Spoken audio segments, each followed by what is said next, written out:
Hello. Okay.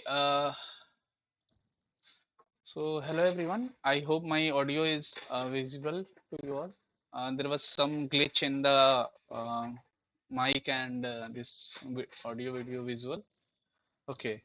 So let's start the session now. And if there are any questions, please feel free to ask.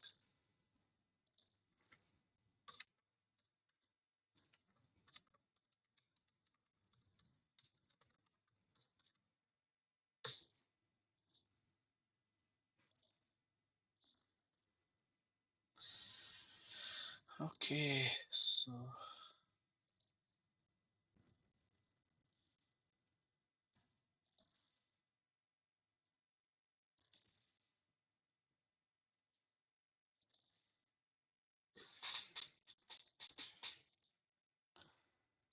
Okay.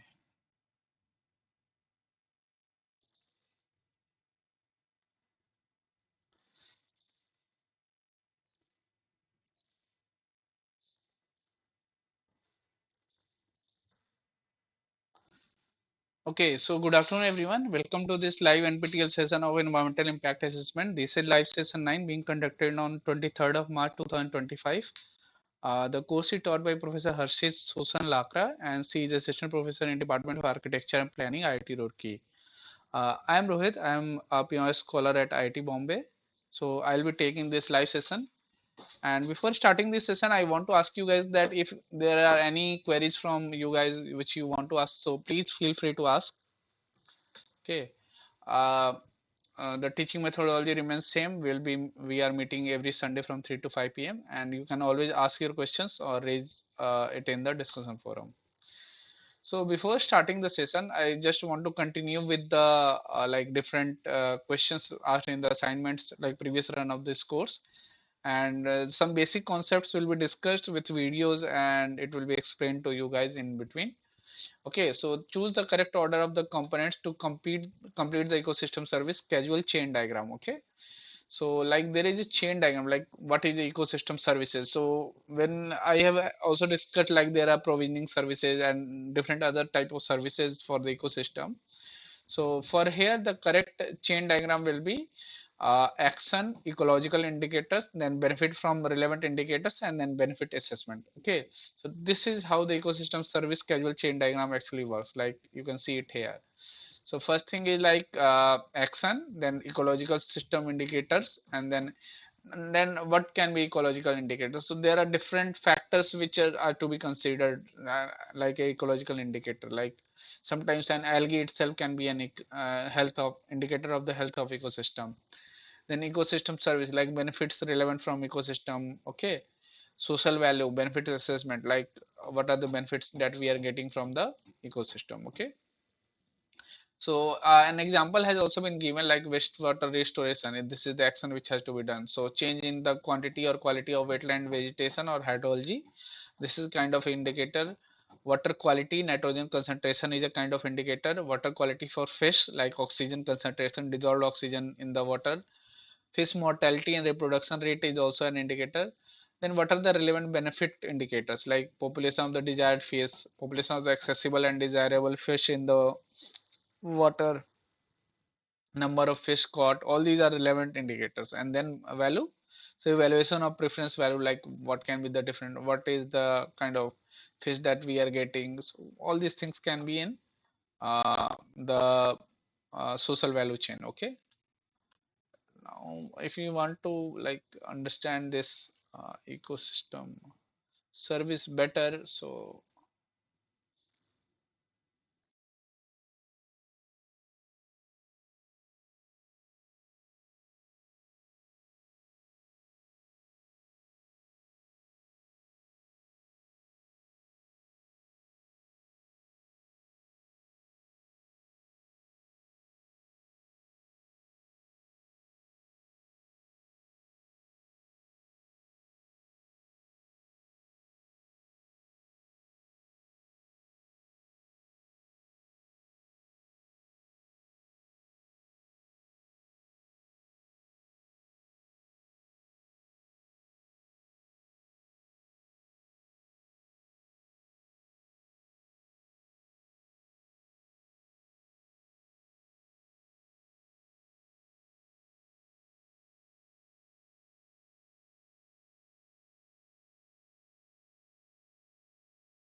understand when you are talking about the different kinds of services that ecosystem provide to us, and the relevant indicators has to be taken into account when you are talking about this ecosystem change benefits, all those things. Okay.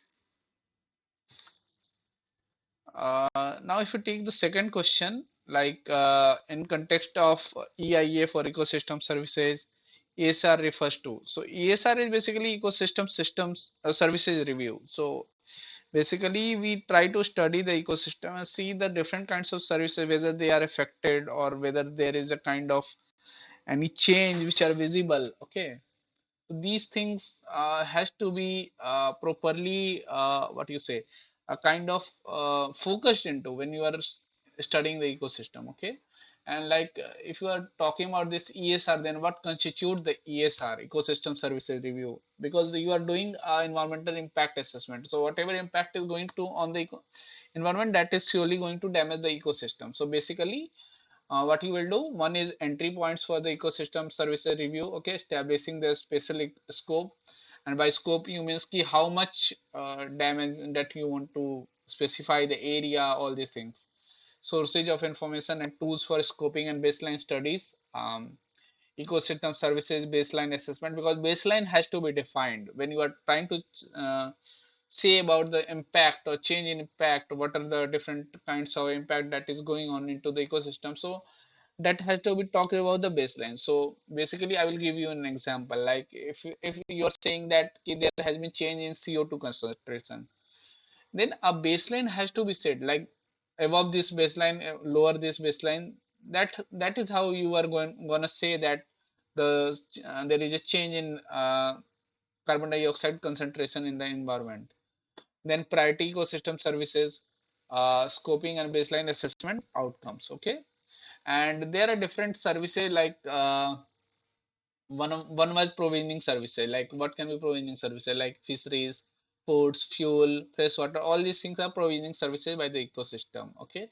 Regulating services, like they control the rain, they control the air quality, erosion, water purification, pest regulation, pollution, natural hazard in the environment when you are in the mountainous region specifically. Okay.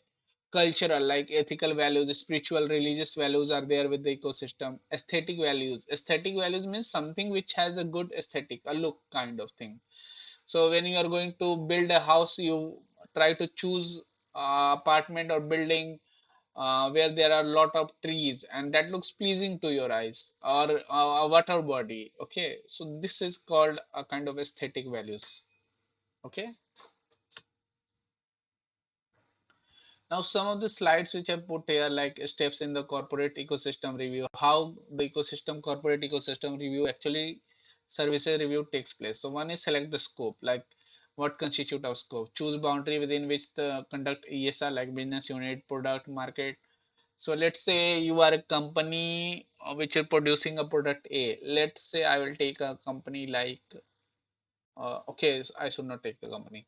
Let's say you are a toothpaste brand, so you are gonna do a ecosystem review for the toothpaste, a product. So identify a product is selected, then identify priority ecosystem services. Like if you are taking ingredients from the environment, then what does, where it does systematically evaluate degree of company dependence and impact on the ecosystem services. Like let's say if you are making a toothpaste and you are gonna have a calcium carbonate, so calcium carbonate is coming from the ecosystem itself, like a kind of mine or something, rocks, works. So whether you have a good supply of that, whether it is contaminated, all these things will be okay, taken into account. Then analyze trends in priority services, like evaluate conditions and trend priority ecosystem services as well as drivers of these trends. Okay. Drivers in the sense, you mean that something which is actually making a change in the ecosystem services. Okay. Drivers. Okay. Identify business risk and opportunity. Okay, that is kind of a marketing type of thing, related with more with economics and financial aspects, but yeah, these things also has to be done. And then develop strategies, like this is called corporate ecosystem services review. Okay. Outline and prioritize strategies for managing the risk and opportunities. This is kind of a executive summary from the World Resources Institute. Ecosystem provide business with numerous benefits. So that benefits are called services. Okay, for like if you give example, if I will give you example like forest, for supply us with timber for making homes. Okay, making furnitures, wood fiber, purify water, regulate climate, yield genetic resources, river. Okay, so how human activities are rapidly degrading these and other ecosystems. So these are important. And before I talk about this ecosystem services, so we have this a kind of a millennium ecosystem assessment. So the largest audit ever conducted on the condition trends in the world ecosystems. This so before sustainable development goals, it was millennium development goals, MDG goals were there. Okay, so in that a lot of studies were done on the ecosystem, and these things services has been defined properly. Okay, categorized also.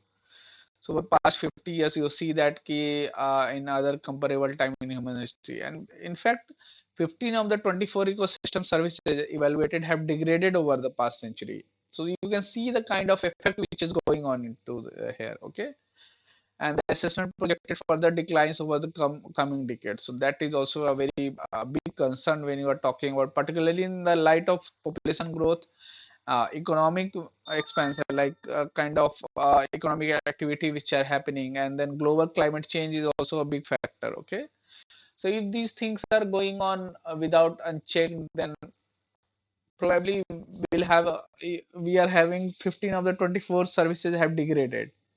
Maybe 22, 23 services would have degraded. Okay, so this is what it is saying. If this degradation was continued, then it could jeopardize the future economic well-being. Like it could affect the a kind of sustainability, you can say. So that is what needs to be maintained. And ecosystem services is highly relevant to business only. It is not relevant to community, because community companies itself are part of communities. So if community is impacted, then they are also impacted. Okay, so ecosystem degradation therefore can pose a number of risks to the corporate performance as well, and can create new business opportunity. But that has to be risk and opportunity has to be taken into account. So these are market and product related risk, financing risk. Okay, which I have put it here from the World Resources Institute. You can go and read more about this. Kind of ecosystem services review. Like if you are talking about this ecosystem services review, then there is a very good case study from the Walmart. So we'll let us see. So before that, let's see if there is anything which you guys want to ask from this. Okay.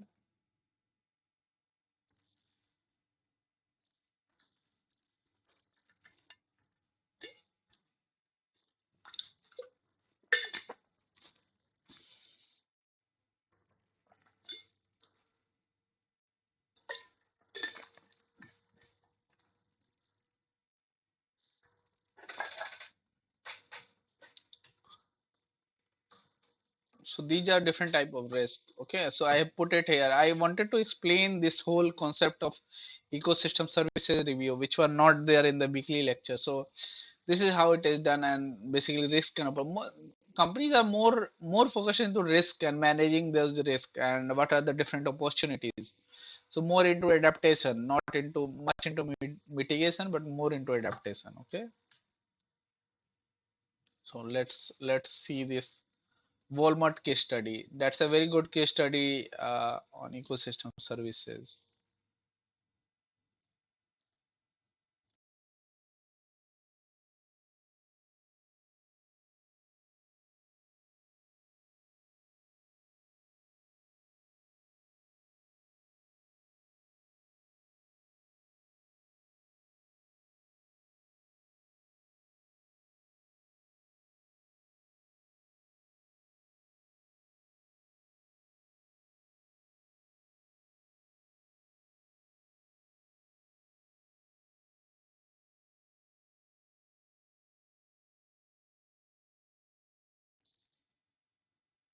Okay, so let's see this.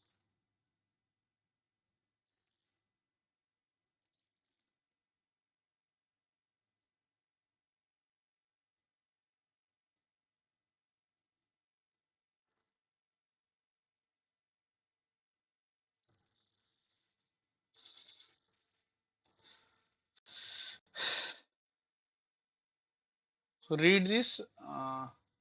Let me. Why Walmart is using the ecosystem services review?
Okay, so did you guys read this Walmart uh, case study?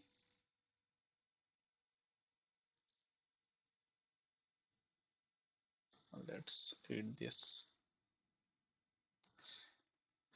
So Brazil is the second largest producer of beef in the world, and according to the Ministry of Agriculture in 2020, Brazil will be responsible for an estimated 44% of global meat production. Okay, so over the past 20 years, about 10% of Brazilian Amazon forest was lost, and more than half of this loss was due to the conversion of forest to cattle pasture.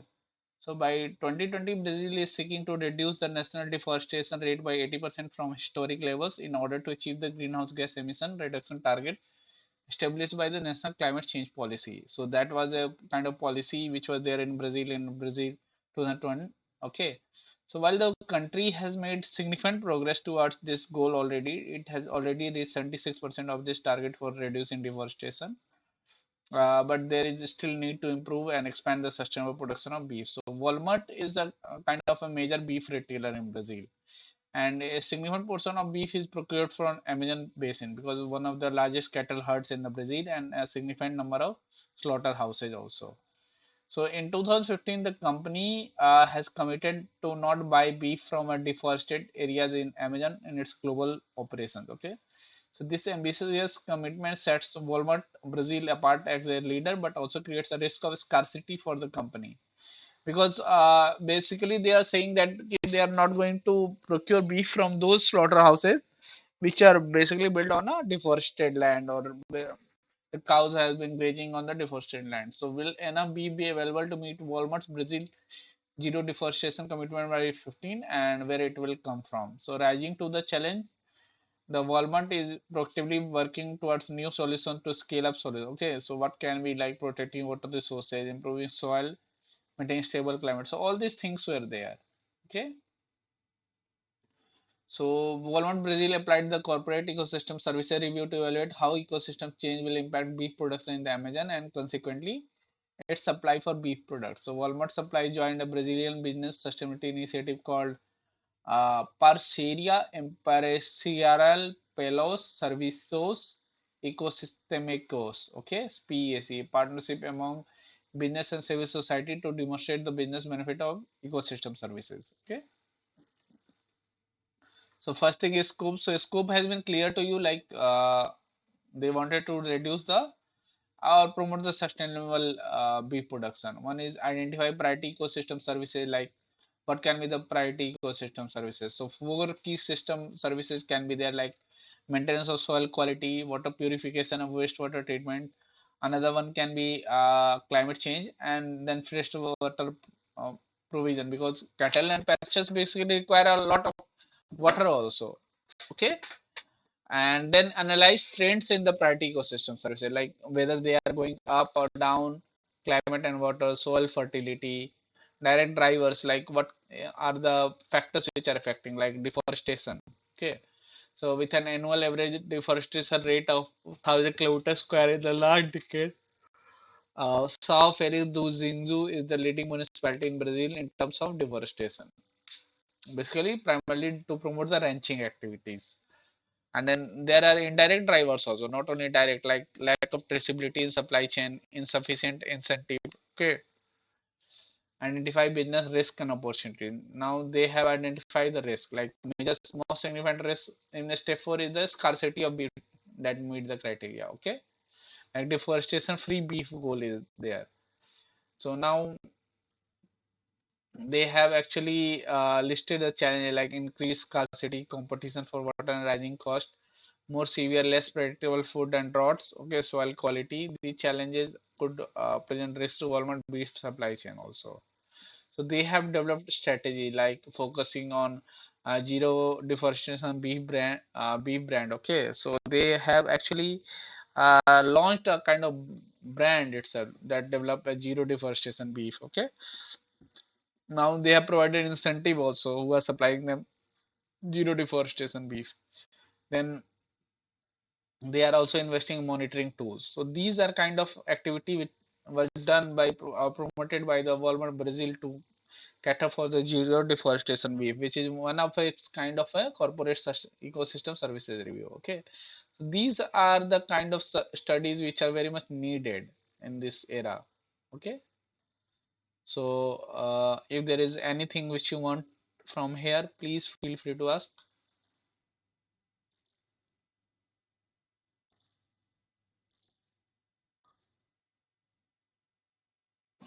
Subhankar has raised a hand. Yeah, go on, Subhankar.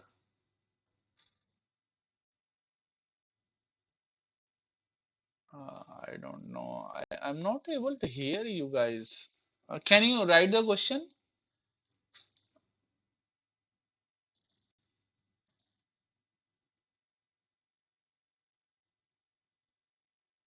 Hello, hello, Subankar. I don't know whether it is with my microphone or something. I'm not able to hear you guys.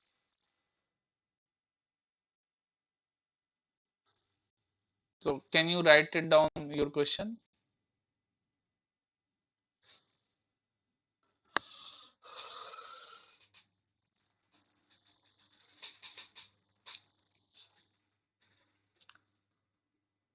How questions will be coming in the final exam?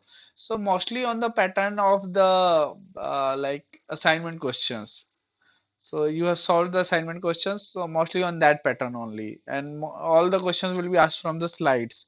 So sometimes like this corporate ecosystem service review of Walmart bridges. So these are extra contents which I put to make you guys actually familiar with how pattern will be MCQ types. Okay, MCQ maybe fill in the blanks also. Same pattern as of assignments. Okay.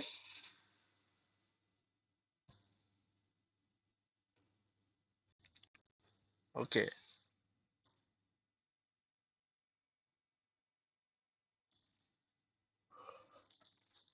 So have a look at this study. This is a very good study which I found on ecosystem services, corporate ecosystem services review. Okay.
So, guys, did you notice this? Okay, so there can be different things like Walmart case study or maybe so all these things has to be taken into account. Okay, when you are doing a corporate environment ecosystem services review. One query, my questions.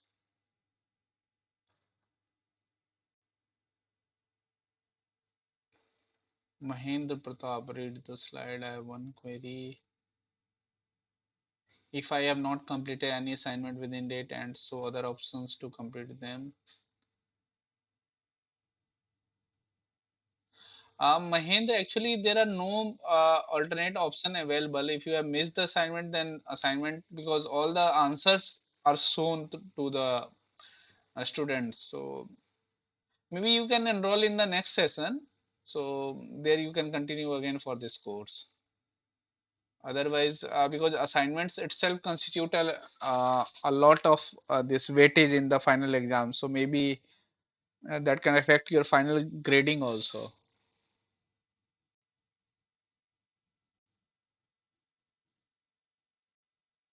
Okay, so was the this case study interesting? So don't worry, I am sharing this whole slide. Okay, Tarun has some question. Tarun, do you have any question?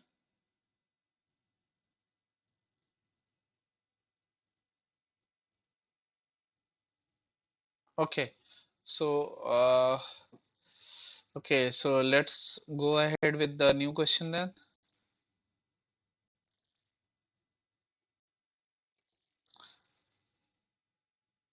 Now, state true and false. Precise estimates of current levels of ecosystem service supply, use, and benefit are essential for developing a reliable baseline for ecosystem services. So this is true because precise estimates are actually required to actually develop a reliable baseline because baseline is only can be developed when you have a precise estimates for different thing. Okay, so ecosystem service baseline assessment which you can see here. Which of the following contributes directly to the changing shorelines in coastal areas? So first is tidal current. Basically, when you see the tides like high tide, low tides, so they actually very much responsible for the change in shorelines. Okay, in the coastal areas, which you can see here. This is offshore. This is near shore. This is foreshore. This is backshore. Okay, these are shore which you see as a sandy beach or something. Okay, then there is a coast and this is low tide line. Okay, so in case of low tide the water recedes back from here and in high tide it can reach up to here. So this is how the tides actually affect the shoreline. Now let's see this coastal erosion.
the things would have been clearer. How these erosions, how this tide actually works, how the things actually go into when there is a construction of beach wall or something. Okay, so that doesn't stop erosion. That can stop erosion at a particular location, but that can actually send the energy apart from that to the adjacent locations also.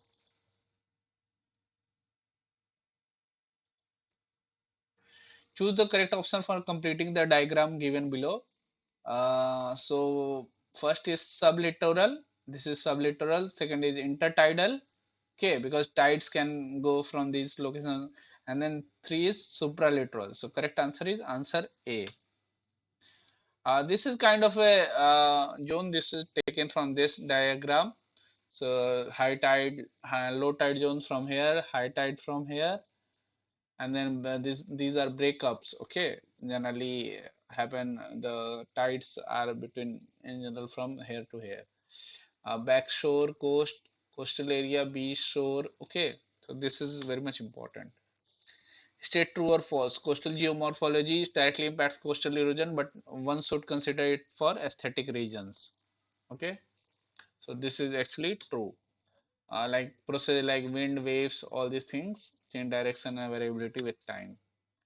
Along shore sediment transport. So this you can see along shore the how the sediments are actually transported. The kind of beach you can see here and here. So this you can see here.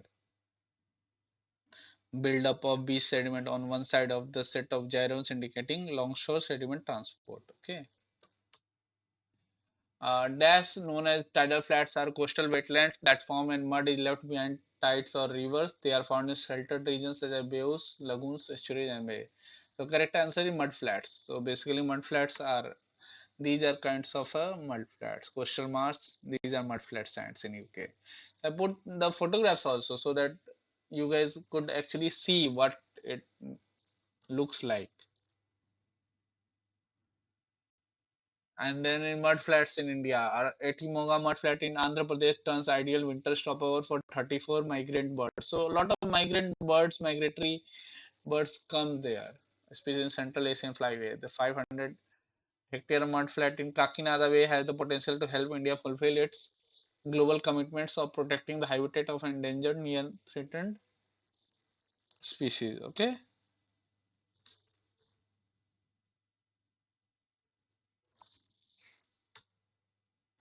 Extensive erosion of mudflat changes shoreline in the Gulf of Khambat. This you can see.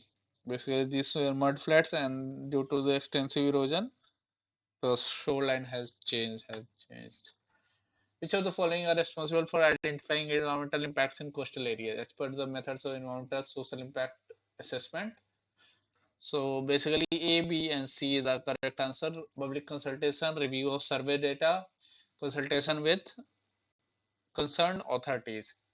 Okay. Key approach to identify impact. So consultation with public, key marine users and regulatory authorities, review of survey data and similar cases. So all those things are very much important when you're talking about this.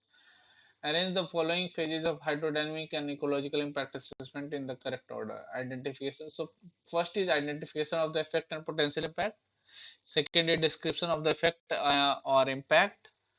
Third is assessment of the effect or impact, and fourth is derivative of them. So 1, 2, 3, and 4. This is the correct answer. This you can see it from here. Okay.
Okay, so this sea you should see as a longshore drift. What is a kind of a longshore drift?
Now BS 52282 indicates the construction activities generally only cause vibration impacts when they are located less than like 20 meters from the sensitive location. Okay, so this is the code itself which is here.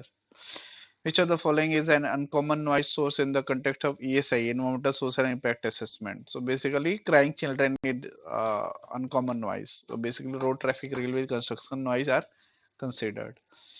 Match the correct units in group B with that they are used for measuring in group A, like sound frequency.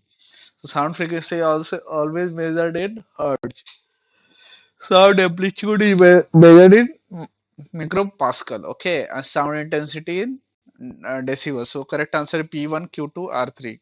Answer B. So noise is basically unwanted sound. Noise impact assessment is also done, like how noise impacting, what are the different impacts, how it can be uh, mitigated, all those things. Okay. And this question can be asked in the exam, like lowest frequency audible to humans is approximately 20 hertz and highest is 20,000 hertz. Environmental noise can be dominated by particular frequency or it may be described as broadband. Okay, so audible frequency spectrum is divided into octave bands. Okay, sound intensity. So this is kind of a sound intensity. Straight true or false? Non-transport development such as afforestation also require the EIA of transport to be considered as a part of complete EIA process. So this is kind of a true statement. Okay, so I think all the assignment questions are complete here now. You can check this noise impact assessment, okay, from here.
Okay, so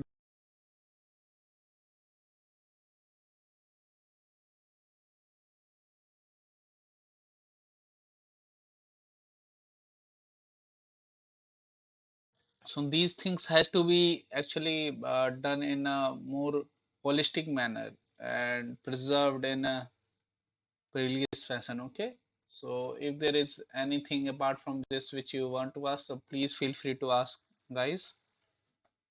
Otherwise,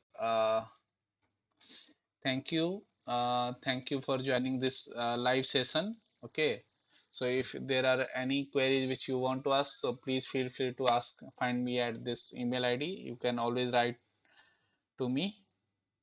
Okay,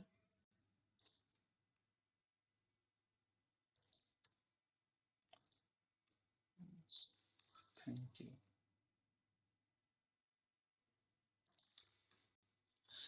Thank you, Tarun. We'll meet again in the next live session on Sunday next week.